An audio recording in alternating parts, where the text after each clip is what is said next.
guess it is pretty late. This rodeo does kind of run. Well, I guess it's no different than NFR. It runs, yeah. Because last night we were up by 9:08. I think is what they were saying like done. So you could easily do a post show. Check. Talking. You could do a post show like 9:15. But would it really be as relevant? You know, like I don't know. This way, when it's like kind of the idea of the pre-show was like because since it plays live in the arena, it's something that automatically kind of fills time and maybe gives people some sort of a gist of like, okay, these are the stories to watch. Here's some people that are going to be up, and fills time that you know you've kind of already got an audience even in that space.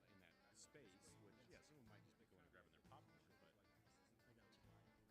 okay. Maybe gives people some sort of gist of like, okay, these are the stories to watch.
Here's some people that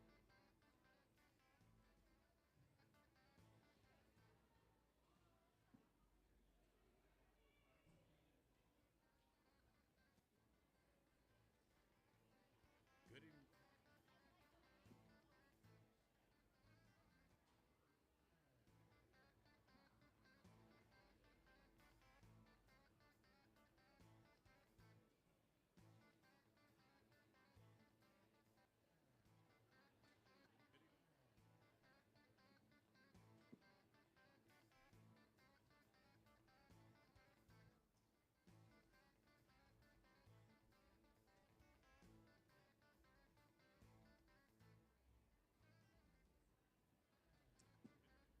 Well, good evening, rodeo fans, and welcome to CNFR Tonight, presented by Premier Women's Rodeo and hosted at the Wyoming Sports Ranch.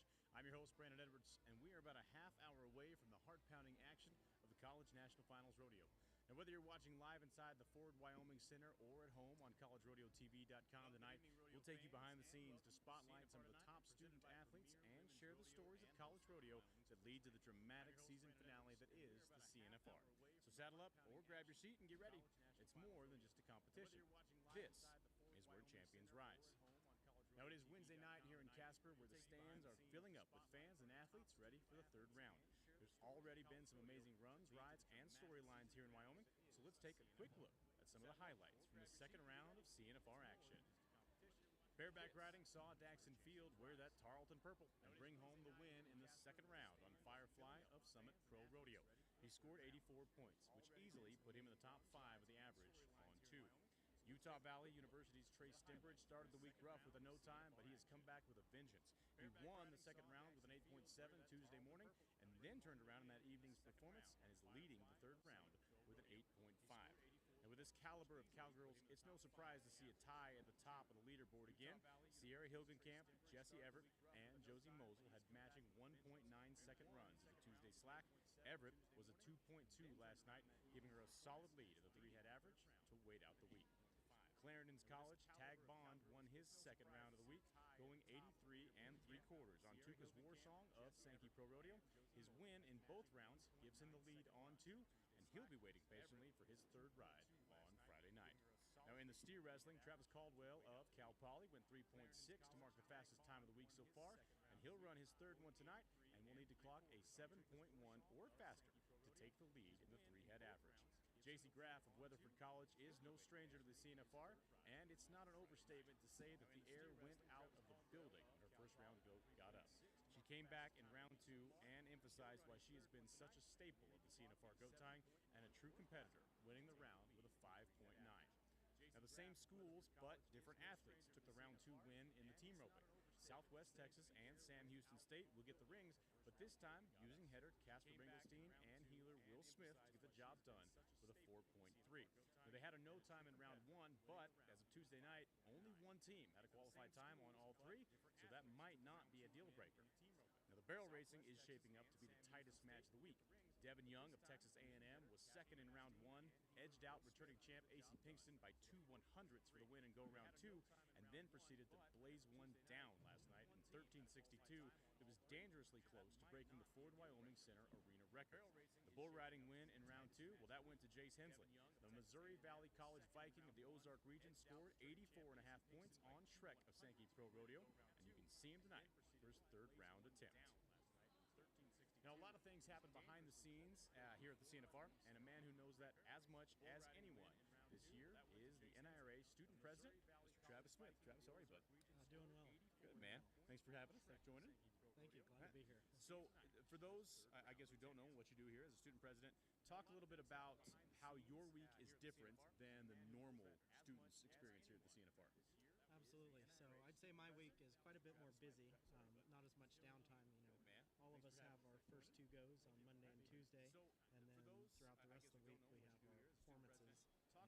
And it gives a lot of time for all the competitors to enjoy Casper, enjoy the community, go fishing, float the river, and all those fun things. But for a regional director, especially now that I'm the student president, doesn't leave as much time for those things.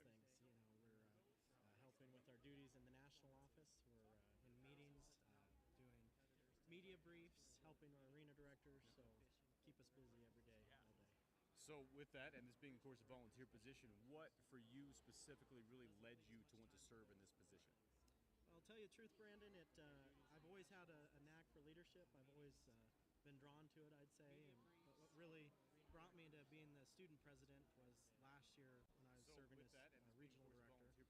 I had a lot of really good friends on the regional director team, and they really pushed me to do it. There were some faculty directors that told me I'd be good at it and nominated me, and went with it, and there hasn't been a day gone by that I haven't enjoyed serving and being a part of it. So. Have you noticed a really big shift in what your requirements were on the regional level, or I guess still are on the regional level, still serving that position, and then moving also into a more nationally centered position as the president? Yeah, I'd say the main thing is mindset. At our regional rodeos, being the director, you know everyone, you know how everything goes because I've been around there quite a while. And when you step into a role of president, on a national level, different regions, they have different, they struggle with different things, and they're a little better at different things. So, what works for us in the West Coast might not work in Texas or in the Rockies. So, just being open-minded to, every region's geographical and other restrictions, I think that's helped a lot in growing as a leader. Nice. So this is College Rodeo, so I'd be remiss if I didn't ask you, as far as the academic side and your college studies, you are graduating this year, correct? That's correct, yes. Okay, well, what are you graduating with? So I double majored at Cal Poly. I earned a degree in agricultural engineering and ag business. And then you're still serving a year as president, which means you're going for post-grad, am I right? Yes, sir. Yes, I applied and just recently got into the MBA program at Cal Poly, so be pursuing a master's of business there as well. You are not afraid to be busy, my man. No, it's kind of hardwired into me now, but I enjoy every minute of it. Well, that's awesome. So not only have you been serving, but you've also been competing, and we'd be remiss to not brag on you just a little bit, but right now you were the #1 team in the average on the team roping. So knowing that you competed on Tuesday and now you've got to sit tight and wait to see what happens up until Saturday, what's your game plan? It's a little nerve-wracking for sure. Everyone wants to make that short go, but I've got a great partner, Clay, and we went into this week with a game plan. We wanted to rope consistently good, and just stuck to that plan, and we're going to keep on with it. It's a little Man, you've done phenomenal so far, so thank you for joining us, and we'll be right back here on CNFR Tonight in just a moment. We went into this week with a game plan. We wanted to rope consistently good, and just stuck to that plan. You're the man. Awesome. Thank you for everything you do, bud. Man, you've done phenomenal so far, so thank you for joining us.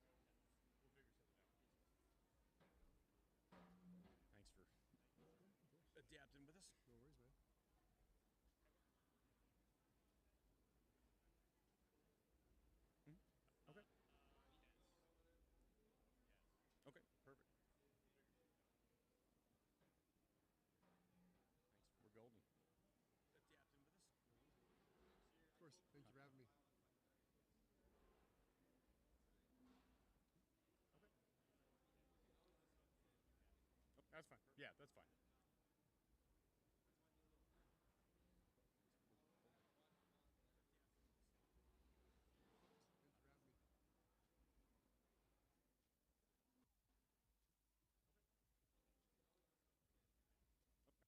Yeah, that's fine.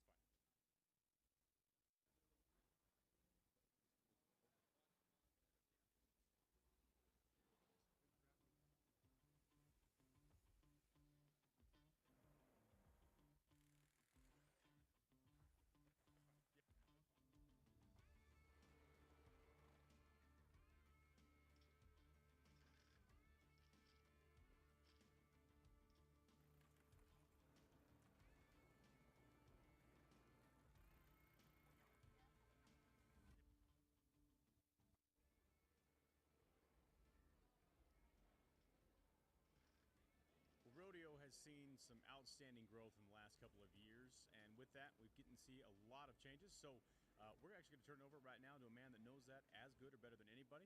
This is Kevin Sipe with Great Basin College. Kevin, how are you, man? Doing well. Thanks for having me. Good, man. So, I mean, let's just jump right into it. Obviously, some big things are happening at Great Basin, so kind of talk us through that. Yeah, just looking to kind of expand our offerings to interest students and come to our college. Haven't had a rodeo program for several years. Back in the late 90s, kind of shut that program down. So looking to open that back up and bring students on campus and get involved in the sport.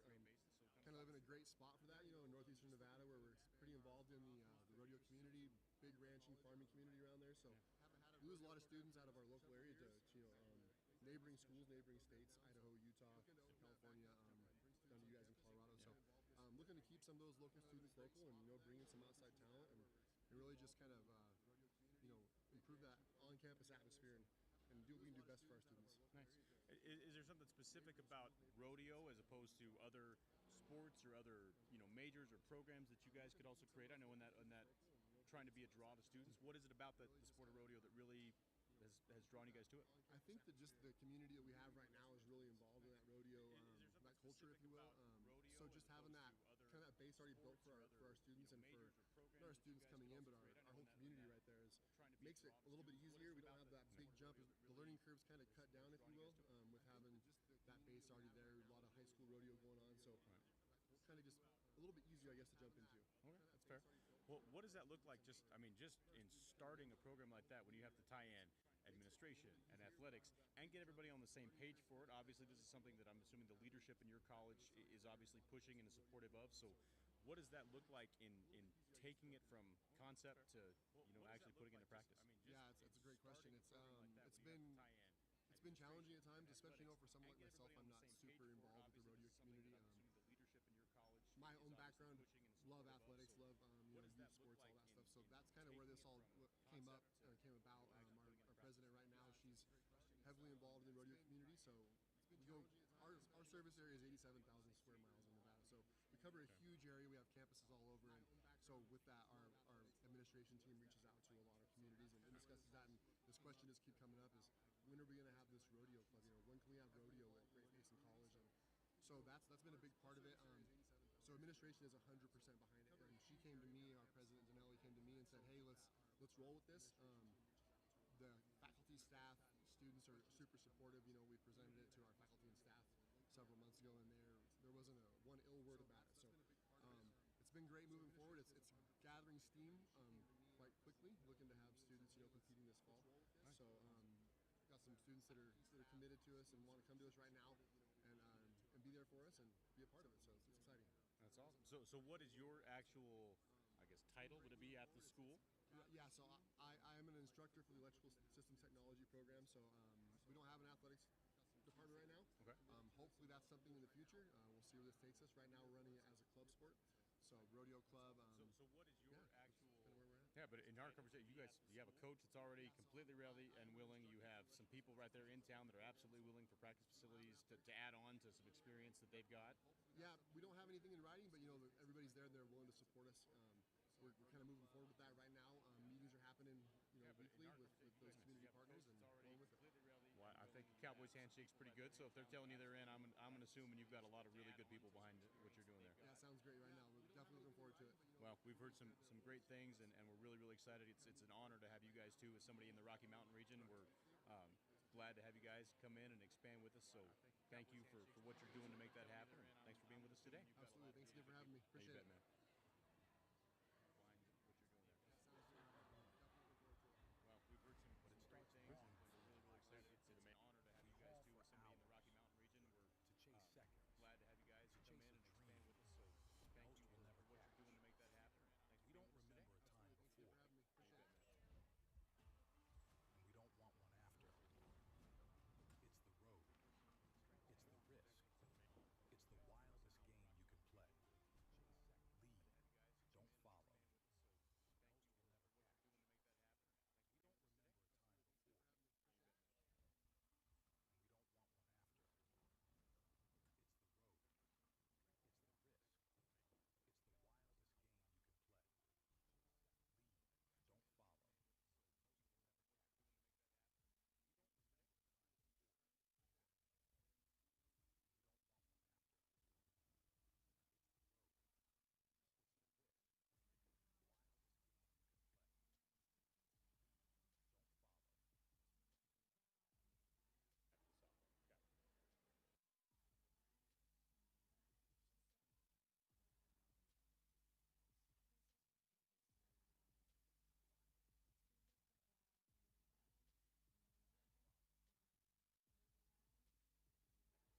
road. It's the risk. Wildest game you can play. Lead. Don't follow. After the softball, Casper. Well, one of my favorite traditions every year at the CNFR is the annual softball tournament, which took place today. One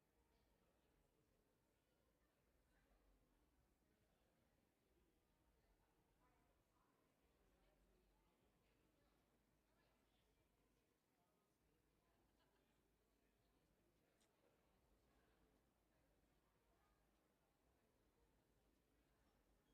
CNFR is the annual softball tournament, If I had a which took title, I place would today. just be the director over the softball tournament and all the ministry of the College National Finals. One of my favorite traditions every year at the CNFR is the annual You know, softball tournament, 15 years which took ago, place today. I knew the kids needed something to do other than, rodeos. They needed a little break from the pressure of the College National Finals. And so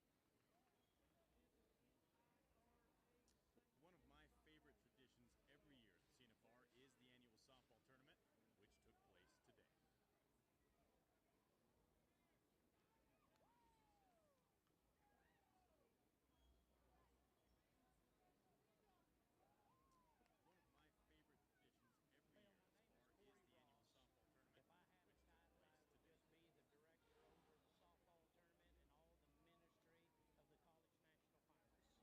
College National Finals. And so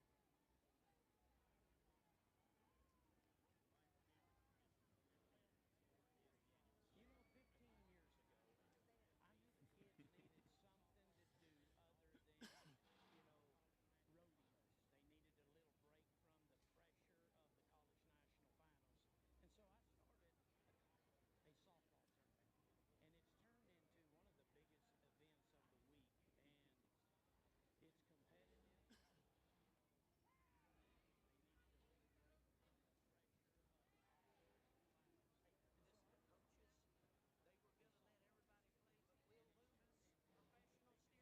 pressure of the College National Finals and just have some fun. Professional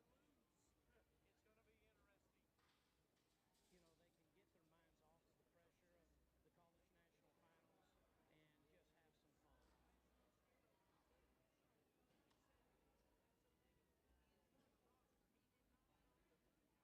doing a roster. He did not come to lose.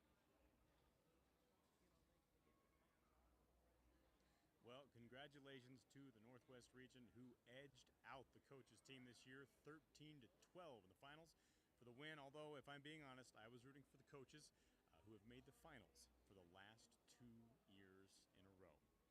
Now, if you want my picks for what to watch tonight, it's going to be J.C. Graff and Josie Mosel in the go time. J.C. will be going for the day money, and Mosel has placed deep in both rounds so far.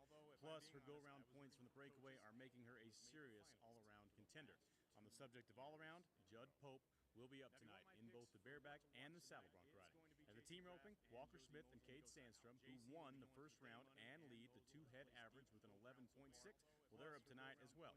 Any clean run should guarantee guarantee them a top 3 spot for Short Round Saturday. Now, tomorrow, the annual golf tournament will take place at Paradise Valley, and it's still not too late to purchase your ticket for the Cinch Style Show Saturday, which is at 11 o'clock at the Ramcota Hotel. You can find those tickets on the Central Wyoming Fair and Rodeo website. Now, that's all for Wednesday night edition of CNFR Tonight. Be sure to tune in tomorrow night on collegerodeotv.com for more highlights from this year's College National Finals, plus interviews with Jake Crum, the general manager of Ford Wyoming Center, and our National Coach of the Year, Shelby Rhodes of Oklahoma Panhandle State University.